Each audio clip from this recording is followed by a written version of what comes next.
अब हम लोग बात करेंगे लंग्स के बारे में। यहाँ हम लोग सबसे पहले ये जान लेते हैं कि हमारे पास दो लंग्स प्रेजेंट होते हैं और दोनों लंग्स पर कवरिंग होती है डबल लेयर की, और ये जो डबल लेयर है जो हमारे लंग्स को कवर कर रहा है इसको कहा जाता है प्लूरा। अब यहाँ पर हम क्या देखते हैं कि प्लूरल फ्लूइड प्रेजेंट होता है और ये प्लूरल फ्लूइड क्या करता है, फ्रिक्शन से बचाता है हमारे लंग्स को। कैसे फ्रिक्शन से बचाएगा, जब हम ब्रीद करते हैं तो आप लोगों ने नोटिस किया होगा कि हमारा जो चेस्ट है ये pump in and pump out होता है, एक pump in and pump out action होता है और ये कंटिन्यूअस लाइफ लॉन्ग होता रहता है because it is an involuntary action. तो यहाँ पर जिंदगी भर तक अगर ये pump in and pump out action होगा यानी कि हमारा लंग्स कंटिन्यूअस क्या कर रहा है, काम कर रहा है, तो काम करते करते क्या जनरेट होगा, फ्रिक्शन जनरेट होगा, और अगर फ्रिक्शन जनरेट होगा तो ऑर्गन के डैमेज होने के चांसेस बढ़ जाते हैं। तो ये प्लूरल फ्लूइड क्या करता है, फ्रिक्शन को रिड्यूस करने में हेल्प करता है एट द लंग सरफेस। अब यहाँ पर हम क्या देखते हैं, क्योंकि हमारे पास डबल लेयर्ड प्लूरा है, प्लूरा के दो लेयर है, एक आउटर है और एक इनर है, तो जो आउटर प्लूरल मेम्ब्रेन है इसका क्लोज कांटेक्ट होता है विथ थोरैसिक लाइनिंग, थोरैसिक के तरफ इसका कांटेक्ट ज़्यादा होगा। वहीं अगर हम इनर प्लूरल मेम्ब्रेन की बात करें तो इसकी कांटेक्ट किसके साथ ज़्यादा होगी, लंग सरफेस के साथ ज़्यादा होगी। अब यहाँ पर हम दो और इम्पॉर्टेंट चीज़ के बारे में जान लेते हैं कि जितने भी पार्ट्स हैं जहाँ से हम शुरू करते हैं, एक्सटर्नल नॉस्ट्रल से शुरू करते हुए हम टर्मिनल ब्रोंक्यूल्स तक जब पहुँच रहे हैं तो ये सारे के सारे पार्ट्स कंस्टिट्यूट करेंगे या they will be the part of conducting parts. ये कंडक्ट करने का काम कर रहे हैं, इसीलिए इनको कंडक्टिंग पार्ट के अंडर कैटेगराइज किया गया है। लेकिन जब हम एल्वियोलाई की बात करते हैं और दूसरे डक्ट्स के बारे में बात करते हैं तो ये सारे के सारे क्या फॉर्म करते हैं, रेस्पिरेटरी पार्ट या तो एक्सचेंज पार्ट। तो रेस्पिरेटरी सिस्टम में हम कंडक्टिंग पार्ट और एक्सचेंज पार्ट ये दो अलग अलग पार्ट देख रहे हैं और इसमें हम देख रहे हैं कि कितने पोर्शन किस कैटेगरी के अंदर फॉल करते हैं। अब यहाँ पर हम क्या देखते हैं कि दोनों पार्ट का अपना अपना इम्पॉर्टेंट रोल है। तो जो कंडक्टिंग पार्ट है ये ट्रांसपोर्टेशन का काम करेगा, किसके ट्रांसपोर्टेशन का काम करेगा, एटमॉस्फेरिक एयर के ट्रांसपोर्टेशन का काम करेगा। एटमॉस्फेरिक एयर को कहाँ तक पहुँचाना है, एल्वियोलाई तक पहुँचाना है। तो एल्वियोलाई तक एटमॉस्फेरिक एयर पहुँचे इससे पहले कुछ बातों को ध्यान में रखना ज़रूरी है। सबसे पहला क्या कि इसको क्लियर करना है, इसको साफ करना है। इस एटमॉस्फेरिक एयर में कोई भी फॉरेन पार्टिकल्स नहीं होना चाहिए, प्लस इसको ह्यूमिडिफाई करना ज़रूरी है, बॉडी के टेम्परेचर में लाना इसको ज़रूरी है। तो यहाँ पर ये सारी चीज़ें होती हैं सबसे पहले। तो जितने भी कंडक्टिंग पार्ट्स हैं ये अपना रोल प्ले करते हैं एटमॉस्फेरिक एयर से फॉरेन पार्टिकल्स हटाने का काम, इसको ह्यूमिडिफाई करने का काम और बॉडी के टेम्परेचर में लाने का काम इनका है। और उसके बाद फिर हम क्या देखते हैं कि जो एक्सचेंज पार्ट है ये एक्चुअल साइट है जहाँ पे डिफ्यूजन होगा ऑक्सीजन और कार्बन डाइऑक्साइड का, और किसके किसके बीच में होगा, ब्लड और एटमॉस्फेरिक एयर के बीच में होगा। अब जब हम लोग लंग्स के प्लेसमेंट की बात करते हैं तो एक इंडिविजुअल के बॉडी में लंग्स कहाँ पर सिचुएटेड होता है, थोरैसिक चेम्बर में लंग्स सिचुएटेड होता है in an air tight chamber. तो हम क्या कह रहे हैं कि लंग्स हमारे थोरैसिक चेम्बर में है और ये थोरैसिक चेम्बर जिसकी हम बात कर रहे हैं ये एक एयर टाइट चेम्बर होता है। और ये जो थोरैसिक चेम्बर है ये कैसे बना हुआ होता है, डॉर्सली अगर हम देखें तो ये वर्टिब्रल कॉलम इसमें कंस्टिट्यूट कर रहा है अपना एक पोर्शन। वेंट्रली अगर हम बात करें तो स्टर्नम है यहाँ पे, लैटरली अगर हम बात करें तो रिब्स है, और लोअर साइड में सबसे नीचे की तरफ डोम शेप्ड डायफ्राम है। तो चारों तरफ से हम क्या देख रहे हैं कि ये सारे स्ट्रक्चर्स इस थोरैसिक चेम्बर को क्रिएट करने में हमारी मदद करते हैं।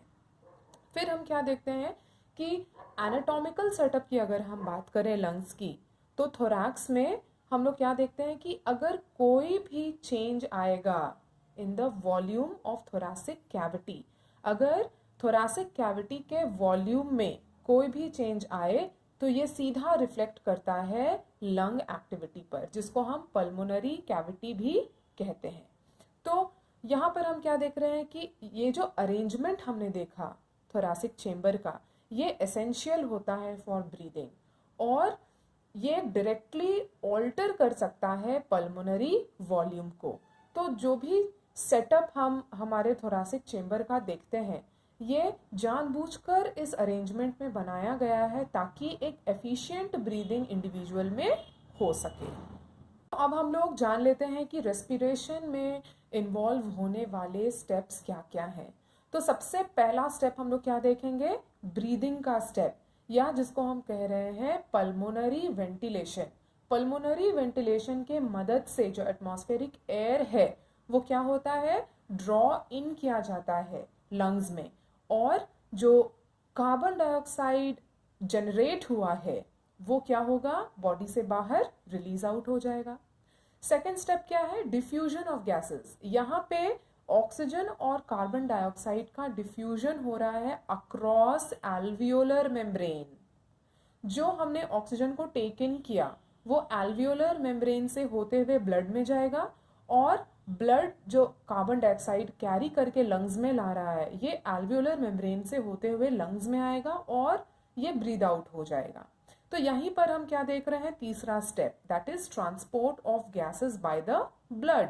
सेल्स में जितने भी कार्बन डाइऑक्साइड प्रोड्यूस हुए वो ब्लड से सर्कुलेट होते हुए लंग्स में आ जाता है, और लंग्स के थ्रू जो ऑक्सीजन हमने ब्रीद इन किया है वो फिर ब्लड से होते हुए वेरियस टिश्यूज और सेल्स में चला जाता है। तो यहाँ पर फिर से हम जो फोर्थ स्टेप है वो भी इसमें इंक्लूडेड देखते हैं कि diffusion of oxygen and carbon dioxide between blood and tissue. और आखिरी का स्टेप क्या है, utilization of oxygen by the cells. जो ऑक्सीजन हमने ब्रीद इन किया है, जो डिफ्यूज हुआ है अक्रॉस एल्वियोलर मेम्ब्रेन और ट्रांसपोर्ट किया जा रहा है बाय ब्लड, ये कहाँ चला जा रहा है, वेरियस टिश्यूज एंड सेल्स में जा रहा है। तो टिश्यूज और सेल्स में अल्टीमेटली पहुंचने के बाद क्या हो रहा है, सेल्स एंड टिश्यूज इस ऑक्सीजन को यूटिलाइज करेंगे फॉर कैटाबॉलिक रिएक्शंस, और एज अ रिजल्ट हमें फिर से क्या मिलेगा, बाई प्रोडक्ट कार्बन डाइऑक्साइड, जो कि फिर से ब्लड से होता हुआ लंग्स में जाएगा और ब्रीद आउट हो जाएगा। अब हम लोग बात करेंगे ब्रीदिंग के मैकेनिज्म के बारे में। ब्रीदिंग में खास करके दो स्टेजेस इन्वॉल्व्ड है, पहला है इंस्पायरेशन और दूसरा है एक्सपायरेशन। बेसिक चीज़ें जो हमें इन दोनों टर्म्स के बारे में जाननी है वो ये है कि इंस्पायरेशन के दौरान क्या होगा, एटमॉस्फेरिक एयर अंदर लिया जाएगा बॉडी के अंदर, और एक्सपायरेशन के दौरान जो एल्वियोलर एयर है वो एटमॉस्फेयर में रिलीज आउट किया जाएगा। अब ये जो taking in of air and releasing out of air है, ये डिपेंड करता है या वर्क करता है प्रेशर ग्रेडियंट के ऊपर। प्रेशर ग्रेडियंट डेवलप होगा बिटवीन लंग्स एंड एटमॉस्फेयर। जब ये प्रेशर ग्रेडियंट डेवलप होता है तो यहाँ पर हम क्या देखेंगे कि एक रीजन में हायर एटमॉस्फेरिक प्रेशर है और दूसरे रीजन में लोअर प्रेशर है। तो जब ये प्रेशर में हाई या लो का ग्रेडियंट हो तो मूवमेंट ऑफ एयर होगा from high gradient to lower gradient. और यहाँ पर हम क्या बोल रहे हैं, यही प्रेशर ग्रेडियंट के माध्यम से या इसी प्रेशर ग्रेडियंट पर डिपेंड करता है इनहेलेशन और एक्सहेलेशन, जिसको हम कह रहे हैं इंस्पायरेशन और एक्सपायरेशन। तो इंस्पायरेशन कब होगा, जब लंग्स में प्रेशर कम हो with comparison to atmospheric pressure. Atmospheric pressure ज़्यादा है, लंग्स के अंदर प्रेशर कम है, तो इंस्पायरेशन होगा। और इसको हम क्या कह रहे हैं, नेगेटिव प्रेशर। लंग्स के अंदर नेगेटिव प्रेशर है और इसलिए एटमॉस्फेरिक एयर क्या हो रहा है, रैपिडली लंग्स के अंदर आएगा। सिमिलरली अगर इसका उल्टा हम बोले एक्सपायरेशन का, यानी कि लंग्स के अंदर क्या है, प्रेशर हाई है और एटमॉस्फेयर में प्रेशर कम है। तो एक पॉजिटिव प्रेशर जनरेट हो रहा है लंग्स के अंदर और इसके मदद से क्या होगा कि एक्सपायरेशन होगा, अंदर जो एल्वियोलर एयर है वो रिलीज आउट हो जाएगा। अब ये प्रेशर ग्रेडियंट जनरेट करने का काम कौन करता है? यहाँ पर हम दो चीजें देखेंगे। पहला डायफ्राम और सेट ऑफ मसल्स है external and internal intercostals between ribs. तो ये जो एक्सटर्नल और इंटरनल इंटरकोस्टल्स प्रेजेंट है विथ डायफ्राम, ये दोनों मिलकर क्या करते हैं? प्रेशर ग्रेडियंट को जनरेट करने का काम करते हैं। यहाँ पर एक एस्पेक्ट हमने देखा कि कैसे इंस्पायरेशन होगा और कैसे एक्सपायरेशन होगा depending upon the generation of pressure gradient. लेकिन एक्चुअली में बहुत सारे फैक्टर्स हैं, बहुत सारी चीजें हैं जो इन्वॉल्व्ड होती हैं with inspiration and with expiration. तो इंस्पायरेशन कैसे इनिशिएट होता है? तो सबसे पहले हम क्या देखते हैं यहाँ पे कि डायफ्राम में कॉन्ट्रैक्शन होगा। जब डायफ्राम में कॉन्स्ट्रक्शन होता है तो थोरासिक चेंबर में जो वॉल्यूम है वो बढ़ जाएगा। फिर जब एक्सटर्नल इंटरकोस्टल मसल्स में कॉन्ट्रैक्शन हो, ध्यान रखेंगे, एक्सटर्नल इंटरकोस्टल मसल्स में जब कॉन्ट्रैक्शन होता है तो ये रिब्स को लिफ्ट अप कर देते हैं और यहाँ पर जो स्टर्नम है ये क्या करेगा? फिर से थोरासिक चेंबर के वॉल्यूम को इंक्रीज करने में मदद करेगा। तो जो एक्सटर्नल इंटरकोस्टल मसल्स है ये रिब्स को प्लस साथ ही साथ स्टर्नम को भी लिफ्ट अप करने में मदद कर रहा है। तो एक हम लोग क्या देख रहे हैं? डायफ्राम के कॉन्ट्रैक्शन के वजह से प्लस एक्सटर्नल इंटरकोस्टल मसल्स के एक्टिविटी के वजह से जो रिब्स और स्टर्नम लिफ्ट अप हो रहे हैं, इससे क्या हो रहा है? थोरासिक चेंबर में वॉल्यूम इंक्रीज कर रहा है। तो ये ओवरऑल इंक्रीज जब हो रहा है थोरासिक वॉल्यूम का, ये क्या करता है?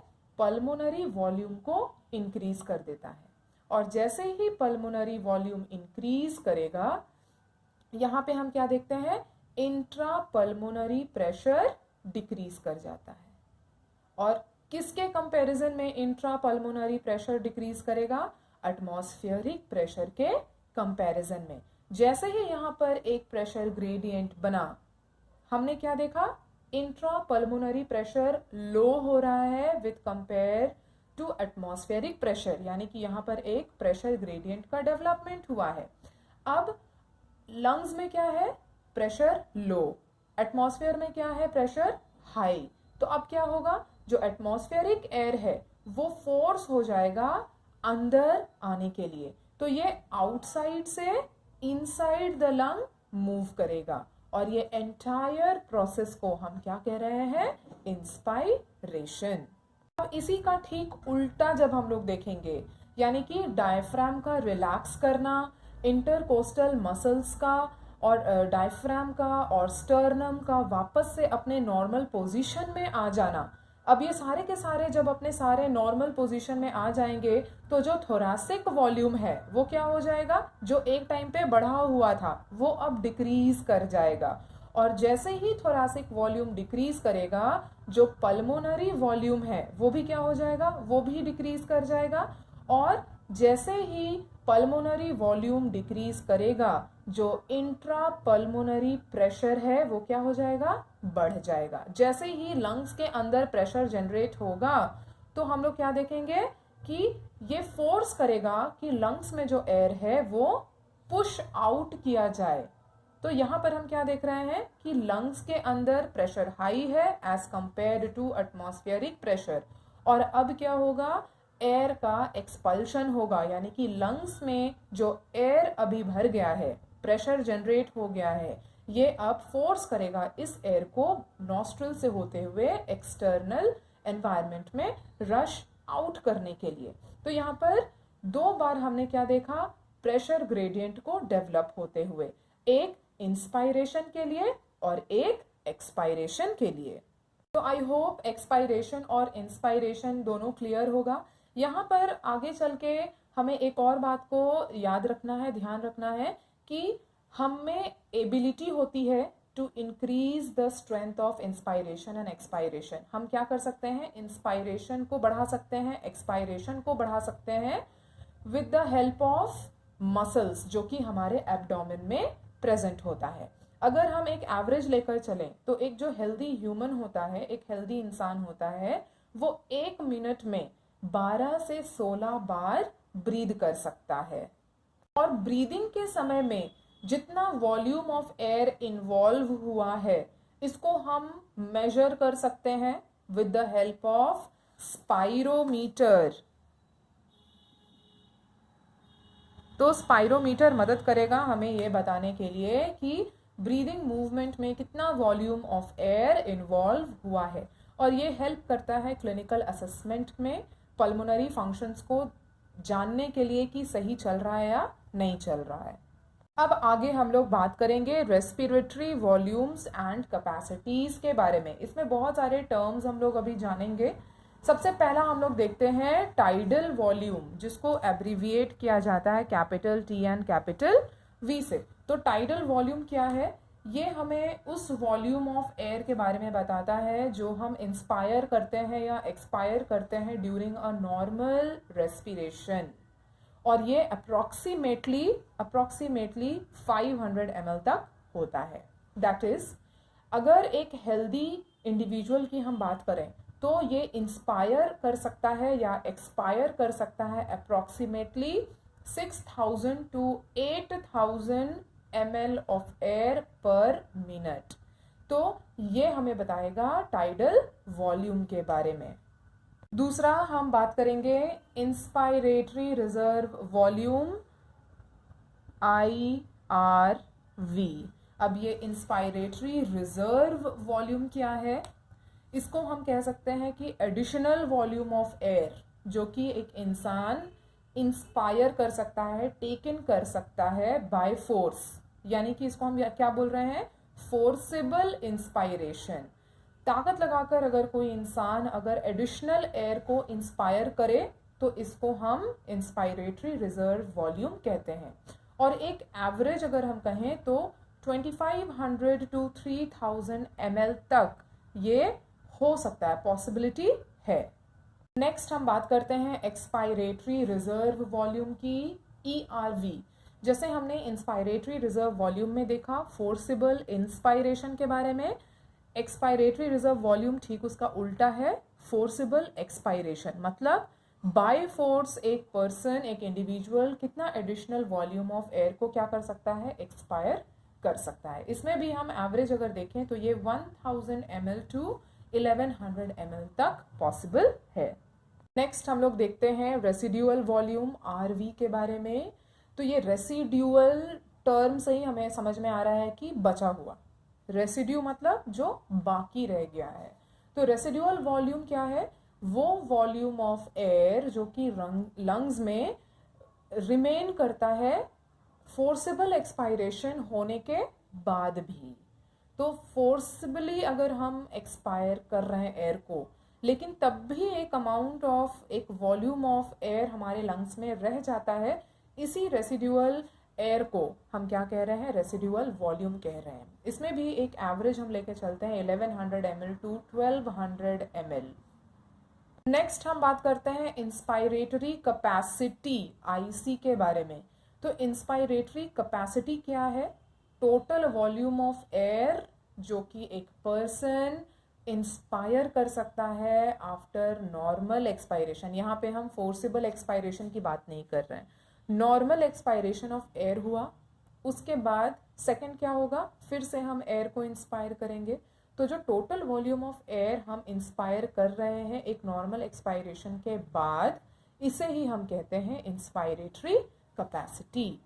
यहाँ इंस्पिरेटरी कैपेसिटी में हम दो चीज़ों को ऐड करके चलेंगे, पहला है टाइडल वॉल्यूम और दूसरा है इंस्पायरेटरी रिजर्व वॉल्यूम। यानी कि टाइडल वॉल्यूम और इंस्पायरेटरी रिजर्व वॉल्यूम को अगर हम कॉम्पोजिट अगर लें तो ये हमें क्या बताएगा, कौन सा रिजल्ट देगा, इंस्पायरेटरी कैपेसिटी के बारे में बताएगा। नेक्स्ट हम लोग बात करेंगे एक्सपायरेटरी कैपेसिटी EC के बारे में। ये हमें बताता है कि टोटल वॉल्यूम ऑफ एयर एक पर्सन एक्सपायर करता है आफ्टर अ नॉर्मल इंस्पिरेशन। एक नॉर्मल इंस्पिरेशन के बाद जो total volume of air a person expire कर सकता है, ये एक्सपायरेटरी कैपेसिटी बताता है। इसमें हम इंक्लूड करते हैं tidal volume plus expiratory reserve volume को, और इसका जो रिजल्ट मिलेगा ये हो गया हमारा एक्सपायरेटरी कैपेसिटी। नेक्स्ट है फंक्शनल रेसिडुअल कैपेसिटी, FRC। ये क्या है? वो वॉल्यूम ऑफ एयर जो कि हमारे लंग्स में रह जाता है after normal expiration. Forcible expiration नहीं, यहाँ पे नॉर्मल एक्सपायरेशन के बाद जो वॉल्यूम ऑफ एयर हमारे लंग्स में रह जाए, इसे हम फंक्शनल रेसिडुअल कैपेसिटी कहते हैं। ये इंक्लूड करेगा हमारा एक्सपायरेटरी रिजर्व वॉल्यूम और रेसिडुअल वॉल्यूम। नेक्स्ट हम देखते हैं वाइटल कैपेसिटी, VC के बारे में। तो यहाँ पे क्या बोला जा रहा है कि मैक्सिमम वॉल्यूम ऑफ एयर एक इंडिविजुअल ब्रीद इन कर सकता है after a forced expiration. Forcefully expire करने के बाद जो मैक्सिमम वॉल्यूम ऑफ एयर एक इंसान, एक इंडिविजुअल ब्रीद इन कर सकता है, ये वाइटल कैपेसिटी बताता है। इसमें क्या क्या इंक्लूड है? Expiratory reserve volume, tidal volume और इंस्पायरेटरी रिजर्व वॉल्यूम इंक्लूडेड है। या यहाँ पे हम क्या कह सकते हैं कि maximum volume of air a person can breathe out after forced inspiration. तो वाइटल कैपेसिटी दोनों केस में है, जब हम ब्रीद इन करते हैं आफ्टर फोर्स्ड एक्सपायरेशन और ब्रीद आउट करते हैं आफ्टर फोर्स्ड इंस्पायरेशन। दोनों ही केस में हमें वाइटल कैपेसिटी पता चल जाएगा। और लास्ट में हम बात करते हैं टोटल लंग कैपेसिटी के बारे में। तो टोटल लंग कैपेसिटी कैसे पता चलेगा? Total volume of air accommodated in the lungs. Total volume of air जो कि हमारे लंग्स में होगा at the end of a forced inspiration. एक फोर्सेबल इंस्पायरेशन के बाद जो टोटल वॉल्यूम ऑफ एयर हमारे लंग्स में जमा हुआ, यही बताएगा टोटल लंग कैपेसिटी के बारे में। अब टोटल लंग कैपेसिटी में क्या क्या इंक्लूड होगा? Reserve volume, expiratory reserve volume, tidal volume और इंस्पायरेटरी रिजर्व वॉल्यूम। या हम कह सकते हैं इसको दूसरे तरीके से वाइटल कैपेसिटी और रेसिडुअल वॉल्यूम। ये दोनों तरीकों से हम टोटल लंग कैपेसिटी पता कर सकते हैं।